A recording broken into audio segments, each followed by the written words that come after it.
puis je vais vous lire la fin. Alors donc, au commencement, on nous dit, c'est l'arrivée de Goliath, alors que l'armée, n'est-ce pas, de Saül est cernée par les Philistins. Alors il y a une panique générale. Le Philistin est en train de maugréer. Alors il parle, il va dire, je suis par l'armée recule par la peur. Et alors arrive, n'est-ce pas, sur le terrain, un homme qui s'appelle David.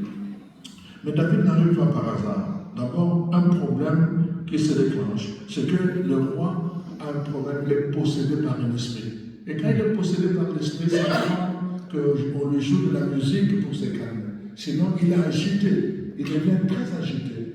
Alors, voici, maintenant, ce conseiller lui dit que, voilà, il y a quelqu'un ici, n'est-ce pas, tu as besoin, on te trouve quelqu'un pour te jouer. Et puis, il dit, mais où est-ce qu'on va trouver un homme comme ça?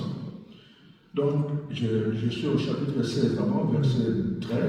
Samuel prit la corne d'huile, donc il mit au milieu de ses frères, donc David. David est loin maintenant, mais il n'est pas encore roi. Alors maintenant, l'esprit de l'Éternel se retira de Saül. Et là, il commença à être agité, possédé par un autre esprit. Et alors, qu'est-ce qui va se passer? Donc, ça lui prend quelqu'un pour lui jouer la musique. Et là, on cherche. Et un des serviteurs dit au roi, il dit, voici, j'ai vu un fils d'Isaïe. Donc, qui sait jouer?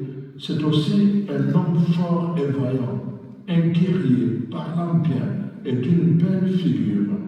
Et l'Éternel est avec lui. On dit ça au roi Saül. Saül lui-même dit, au verset 19, Saül envoya des messagers dire à Isaïe pour lui dire, envoie-moi David, ton fils, qui est avec le brebis. Donc, le roi sait